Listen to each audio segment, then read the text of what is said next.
Hello, everybody. Joining me is Jacob Hester, former LSU and NFL running back. And boy, for a running back, this was the game you like to see. Leonard Fournette was amazing tonight, sets a single-game record for LSU. I don't know if I've ever seen a performance like that in person. Coming off an injury, he looked like he had another gear tonight, another gear that I didn't even know Leonard Fournette had.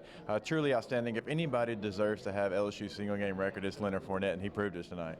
Yeah, I mean, I don't know if anybody can get invited to the Heisman Finals on maybe 6 or 7 games, but we'll see what he can do down the stretch. Anything tonight surprise you, or LSU's offense, or rather, did differently tonight? I thought they did a good job of just kind of continuing what they've done. They built on what they've done. They were consistent. They have an identity, and they're sticking to that. You know, it's not one game here, one game there. They're actually coming out playing the same offense and just making tweaks and charts whenever they have to do them.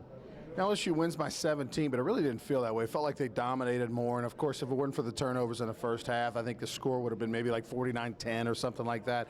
What was your takeaway from this game, how impressive this win was? More than anything, I think the defense did a heck of a job on Chad Kelly. There were so many times in other games you would see Chad Kelly kind of get out and make a play. LSU's defense didn't allow that. Kendall Beckwith, Duke Riley were sideline to sideline. They wrapped him up on every play. As far as a rushing attack, Ole Miss didn't have anything. They couldn't get anything going. Looks like they tried to. They tried to be physical inside, but it didn't work. Kendall Beckwith was everywhere tonight. Chad Kelly said earlier in the week he thought he was the best quarterback in the country. So if you believe that, then that means LSU did a pretty good job against the best quarterback in the country. At the end of the game, the students, the fans were chanting Alabama. They know what's next. LSU's off week, and then, of course, Alabama here in Tiger Stadium. Coach O was asked about that. Your thoughts just in general on that ballgame? Look, Alabama's the #1 team in the country, and it's for a reason. They're playing extremely well. Everybody knows what this game has kind of been built up to.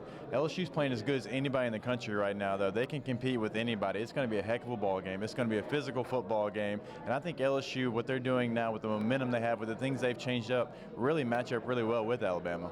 It's really incredible how a coaching change, and then obviously a lot more came with that coaching change, an overall, kind of an overhaul of this team in general. It's amazing how things have improved, and the feeling around here is that this is a top 5 team of the country like they were preseason picked to be. It amazes me how many things were able to be changed in a short period of time.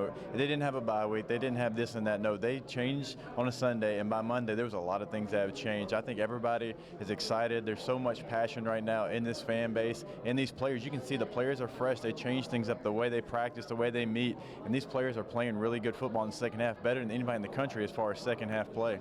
3 games with Coach Orgeron at the helm, 7 points allowed in the second half, and he talks about those changes being helpful.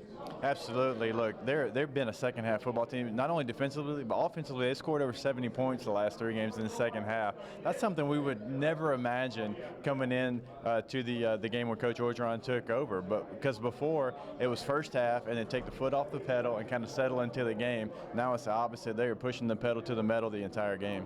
Jacob, thanks for the time. We'll visit. The next game will be LSU, Alabama. Boy, that's going to be a war. I think it's going to be a fun one. I can't wait to watch. I think both these teams are playing as good as anybody in the country. Let's go back to the Louisiana Cat Studios.